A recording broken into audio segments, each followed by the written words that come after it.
시편 119편 73절부터 오늘 88절까지 보실 겁니다. 먼저 73절 한 절 한 목소리로 읽겠습니다. 시편 119편 73절 함께 읽겠습니다. 주의 손이 나를 만들고 세우셨사오니 내가 깨달아 주의 계명들을 배우게 하소서. 아멘. 할렐루야. 서로 인사 나누시기 바랍니다. 반갑습니다. 잘 오셨습니다. 사랑합니다.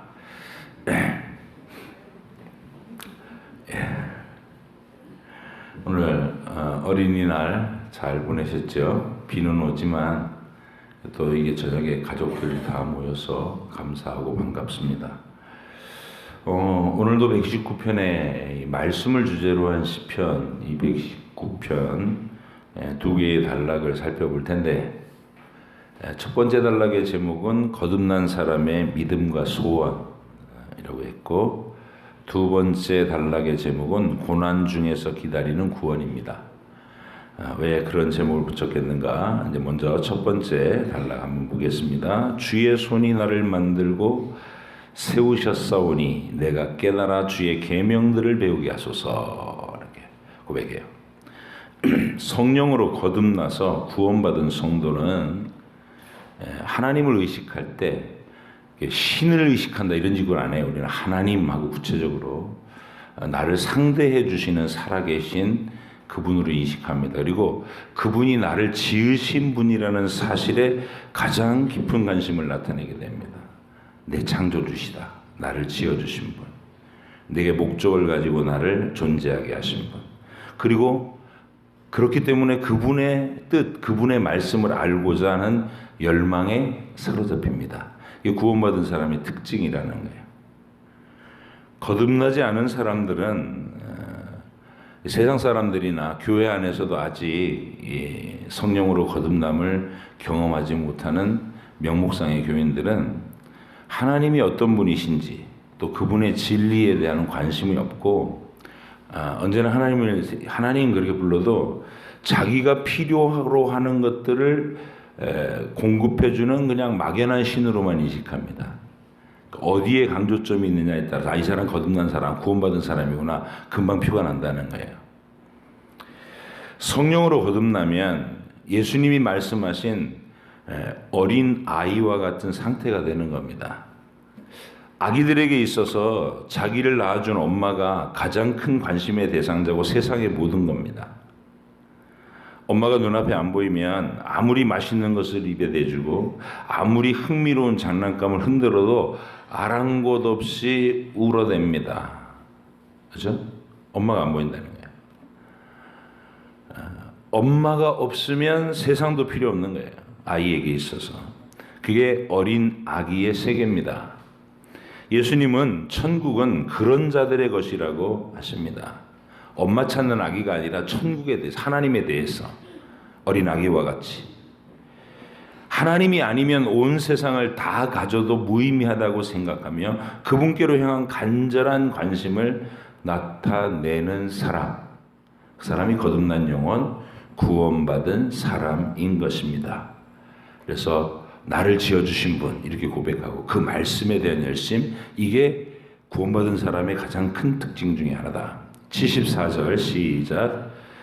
주를 경외하는 자들이 나를 보고 기뻐하는 것은 내가 주의 말씀을 바라는 까닭이니이다. 자, 그렇게 하나님의 자녀가 된 거듭난 영혼은 하나님을 찾는 동시에, 하나님을 의식하는 동시에 함께 지으심을 받고 함께 하나님 사랑을 입은 경건한 이웃의 존재를 의식합니다. 홀로 잘난 척 안 한다는 거예요. 한 부모에게서 태어난 형제와 자매가 서로를 소중히 여기듯이 이 불신의 세상 속에서 자기와 똑같이 하나님을 사랑하는 사람들과 함께 하나님을 알아가고 싶어 합니다. 능력 있고 언변 좋고 돈 많고 세련된 사람에게 매력을 느끼거나 친구가 되고 싶어 하지 않고 함께 하나님 얘기를 나눌 수 있는 사람에게 마음이 끌리게 되는 거예요.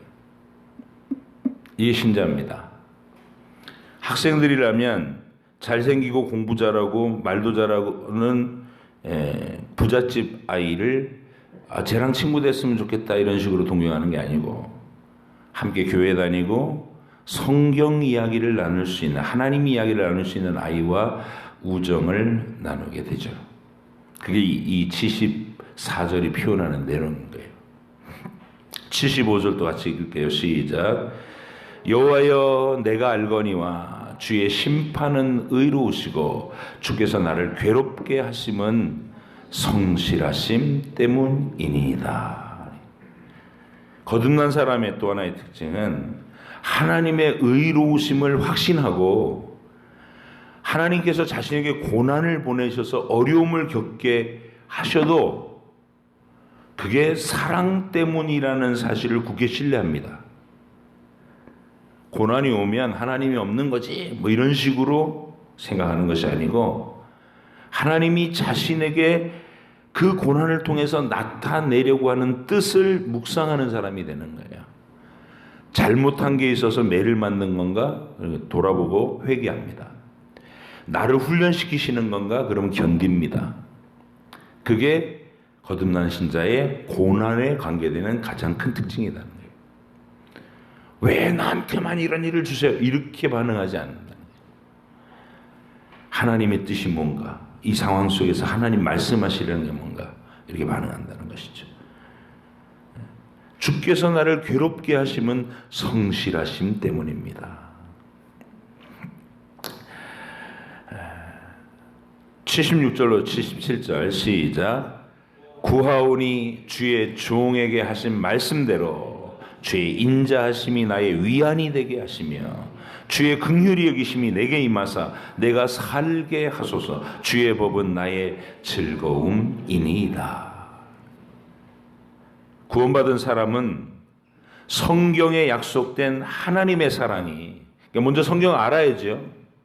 성경에 약속되는 그 하나님의 말씀과 사랑이 자신의 생활 속에서 늘 실현된다는 사실을 경험하면서 위로받습니다. 그게 위로입니다. 이렇게 고백하는 거예요.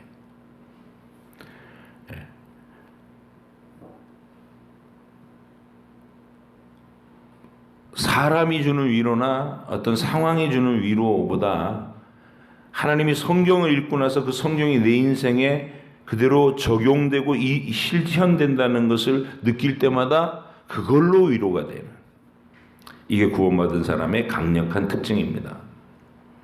그리고 고난 속에서 건져주시는 하나님의 긍휼을 경험하면서 그런 약속들을 자신에게 가져다준, 가르쳐준 성경 말씀을 더욱 즐거워하게 됩니다. 그러니까 경험한 것이니까 말씀을 사랑하게 되는 거예요. 즐거워하게 되는 겁니다. 78절 시작. 교만한 자들이 거짓으로 나를 엎드렸으니 그들이 수치를 당하게 하소서. 나는 주의 법도들을 작은 소리로 읊조리리다. 합니다.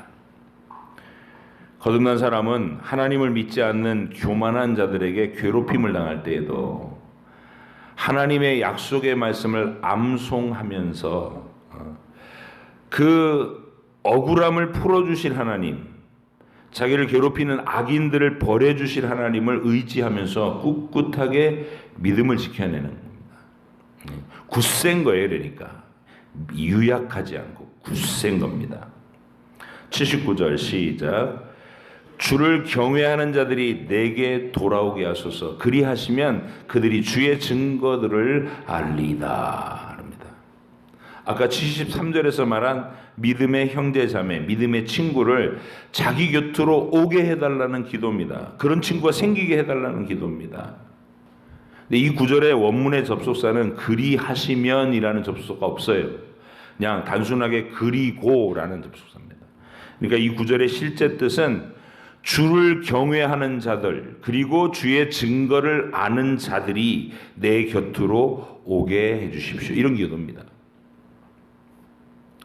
하나님을 사랑하고 성경 말씀을 잘 아는 친구를 사귀게 해달라. 믿음의 동반자를 얻게 해달라는 요청이고 기도입니다. 누구라도 다 이 기도를 해야 되는 거예요. 주님, 나와 평생의 믿음의 교제를 나누며 걸어갈 수 있는 경건한 친구를 주십시오. 이렇게.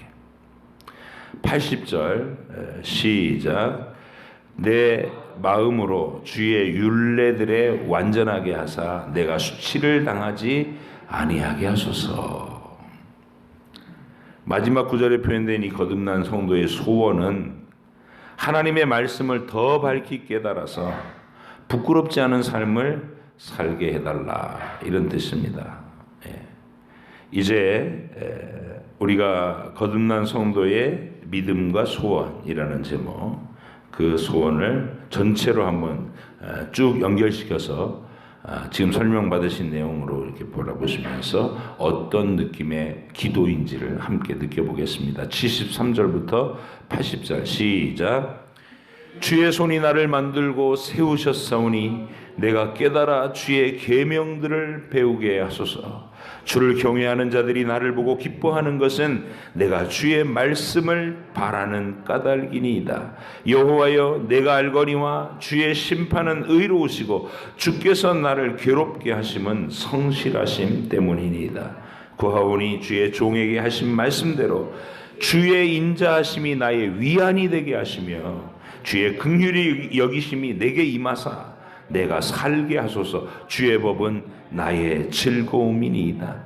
교만한 자들이 거짓으로 나를 엎드러뜨렸으니 그들이 수치를 당하게 하소서. 나는 주의 법도들을 작은 소리로 읊조리리이다. 주를 경외하는 자들이 내게 돌아오게 하소서. 그리하시면 그들이 주의 증거들을 알리이다. 내 마음으로 주의 율례들에 완전하게 하사 내가 수치를 당하지 아니하게 하소서. 거듭난 신자는 이런 믿음과 소원을 늘 하나님께 보여드린다, 그 말입니다. 자, 오늘 두 번째 읽을 단락은 81절부터 88절입니다. 제목이 고난 중에서 기다리는 구원이라고 했습니다. 왜 그런 제목이 붙었을까? 함께 읽으면서 또 내용을 살펴보도록 하겠습니다. 81절 시작. 나의 영혼이 주의 구원을 사모하기에 피곤하오나 나는 주의 말씀을 바라나이다. 이렇게 시작해요. 여기서 말하는 구원은 영생의 천국에 들어가는 그 구원을 말하는 게 아니고 지금 심한 고통의 현실, 그 현실에서 해방시켜 주시는 도우심의 날을 말하는 겁니다. 시인은 심각한 어려움 속에서 간절하게 주의 도우심을 기다리고 있는데 긴 시간 동안 응답이 없어서 지치지만, 피곤하지만 그래도 실망하지 않고 주의 응답의 말씀을 바라고 있다, 이렇게 말하는 겁니다. 82절 시작. 나의 말이 주께서 언제나 나를 안위하실까 하면서 내 눈이 주의 말씀을 바라기에 피곤하니이다. 언제쯤이나 나를 도와주실까? 주께서 언제나 나에게 응답해 주실까? 이렇게 응답의 말씀을 기다리며 기도할 때 눈물이 나고 눈이 아플 정도로 간절했다는 것, 그걸 시적으로 이렇게 표현한 겁니다. 내 눈이 주의 말씀을 바라기에 피곤합니다. 83절은 더 간절한 표현으로 썼습니다. 83절 시작. 내가 연기 속에 가죽 부대같이 되었으나 주의 율례들을 잊지 아니하나이다. 이 시인이 살던 고대 시대에는 우리처럼 플라스틱 통이나 그걸 뭐라 그러죠? 개인 물 마시는 거, 텀블러, 뭐 페트병 이런 게 없었어요. 그죠? 그래서 작은 새끼 양이나 염소 새끼 같은 걸 잡아서 가죽을 통째로 벗깁니다. 이렇게 가르지 않고. 그러면 이제 이게 내 발과 꼬리 부분만 딱 묶으면 이게 물이 새지 않는 가죽 주머니가 되는 거예요. 거기에다 물을 채워가지고 아구를 묶고 그래서 낙이나 낙타 등에 싣고 다니면서 여행을 하는 겁니다. 그게 가죽 부대예요. 그런데 야영을 하면서 모닥불을 피우다가 그 가족 부대의 연기가 막 씌워지면 가죽이 이렇게 오그라듭니다. 못 쓰게 되는 거예요. 그런 경험을 눈으로 본 겁니다. 신기하게도 멀쩡하던 가죽이 연기를 쐬면 심하게 비틀리고 오그라지는 걸 못 쓰게 되는 걸 보고 그걸 가지고 시적으로 표현한 거예요. 자신이 하나님의 도우심을 기다리면서 고통을 견디는 마음이 연기를 쐬어서 오그라진 가죽처럼 이게 조여들고 힘겨운 걸 이게 표현한 겁니다. 내가 연기 속에 가죽 부대같이 되었사오니 너 참 많이 힘들구나 하고 측은한 느낌이 들도록 하는 표현인 거죠. 하나님 앞에서. 하나님께 그런 자신의 불쌍한 처지를 말씀드리면서 빨리 그 고통에서 벗어나게 해달라고 요청드리는 간절한 기도인 겁니다. 84절 시작. 주의 종의 날이 얼마나 되나이까. 나를 핍박하는 자들을 주께서 언제나 심판하시리까. 이번에는 하나님을 설득하면서 보채기까지 하는 거예요. 하나님, 인생이 살면 얼마나 산다고 이렇게 오래도록 나를 고통 속에 내버려 두시는 겁니까? 그렇게 말씀드리는 거예요. 나를 핍박하는 악인들을 언제나 심판해 주셔서 내가 하나님의 위로를 경험하도록 해 주시겠습니까? 하고 울부짖는 기도인 것이죠.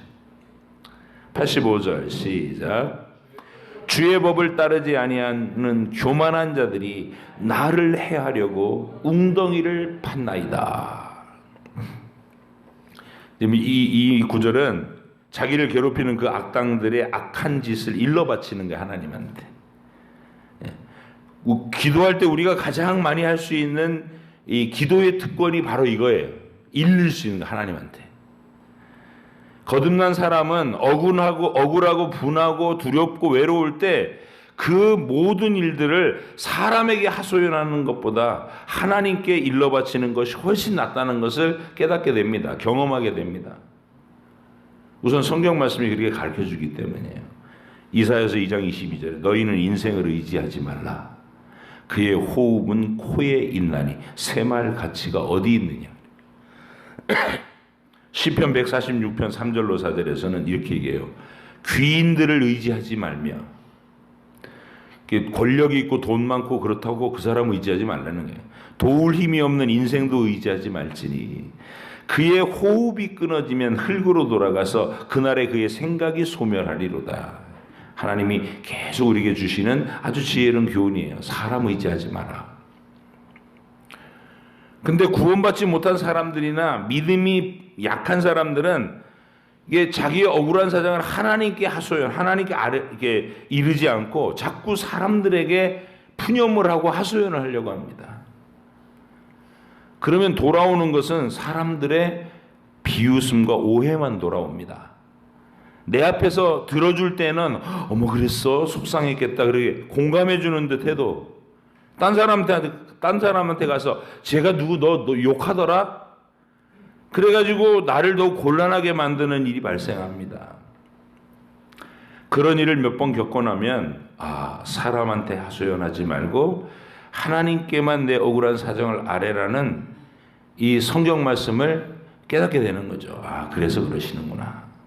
그래서 성도는 기도를 통해서 하나님께 나를 괴롭히는 악당들을 일러 바칠 수 있는 법을 터득하게 됩니다. 기도 시간에 와서 우는 거예요. 하나님, 저 악한 자들이 나를 빠지게 하려고 웅덩이를 팠습니다. 일러는 거예요. 하나님께 이르면 그냥 털어놓고 쏟아내갖고 내 속만 시원해주는 그런 효과만이 아니라 사람한테는 그거밖에 없어요. 누군가 내 말을 막 들어준 것 같으면 막 내 하소연을 하면 그냥 다 털어놓고 나면 아이고 속이 다 시원하네 이렇게 하고 끝나요. 그리고 뒤에 가서는 이렇게 뒷담화를 또는 이렇게 구설수에 오르게 되는 그런 게 배신이 돌아오게 되는 거예요. 근데 하나님은 우리 속을 다 털어놓은 시원함 뿐만 아니라 그 문제를 가장 멋진 방법으로 가장 완벽한 방법으로 해결해 주시는 응답을 주신다는 거예요. 그런 하나님을 여러분과 제가 오늘 이 밤에도 만날 수 있길 바랍니다. 86절 시작. 주의 모든 계명들은 신실하니이다. 그들이 이유 없이 나를 핍박하오니 나를 도우소서. 네. 이번에는 자기를 괴롭히는 악인들을 하나님께 일르면서 계속해서 하나님의 모든 약속의 말씀은 신뢰할 만하니 말씀의 약속대로 자신을 도와달라, 이렇게 또 말씀과 연결시켜서 고백하고 있는 겁니다. 87절로 88절 마무리입니다. 시작. 그들이 나를 세상에서 거의 멸하였으나 나는 주의 법도들을 버리지 아니하였사오니 주의 인자하심을 따라 나를 살아나게 하소서. 그리하시면 주의 입의 교훈들을 내가 지키리이다. 자신은 악인들에게 고통을 받아 거의 죽을 지경이 되었지만 하나님의 말씀을 묵상하고 하나님의 말씀을 지키려는 노력을 포기하지 않았다, 이렇게 고백합니다. 그러니 주의 인자하심을 따라 나를 살려주시면 더욱 말씀을 지키며 살겠다는 약속을 드리면서 요 단락을 마무리하는 겁니다. 이 시인이 고통 속에서도 하나님을 신뢰하면서 말씀의 약속을 떠올리면서 얼마나 간절하게 하나님의 도우심을 간구하는지 이제 전체를 한번 또 같이 쭉 읽어보겠습니다. 81절로 88절 시작. 나의 영혼이 주의 구원을 사모하기에 피곤하오나 나는 주의 말씀을 바라나이다. 나의 말이 주께서 언제나 나를 안위하실까 하면서 내 눈이 주의 말씀을 바라기에 피곤하니이다. 내가 연기 속에 가죽 부대같이 되었으나 주의 율례들을 잊지 아니하였나이다. 주의 종이 날이 얼마나 되나이까? 나를 핍박하는 자들을 주께서 언제나 심판하시리이까? 주의 법을 따르지 아니하는 교만한 자들이 나를 해하려고 웅덩이를 팠나이다. 주의 모든 계명들은 신실하니이다. 그들이 이유 없이 나를 핍박하오니 나를 도우소서. 그들이 나를 세상에서 거의 멸하였으나 나는 주의 법도들을 버리지 아니하였사오니 주의 인자하심을 따라 나를 살아나게 하소서. 그리하시면 주의 입의 교훈들을 내가 지키리이다. 아멘. 네. 거듭난 사람의 믿음과 소원, 그리고 고난 중에서 기다리는 구원이라는 이 두 단락의 주제를 생각하시고 이제 여러분 기도하실 때 이 시편의 시인처럼 간절하게 기도하시고 주님 앞에 여러분의 사정을 다 낱낱이 아뢰면서 주의 인자하신 응답을 경험하는 복된 시간 되시기를 축복합니다. 기도하겠습니다.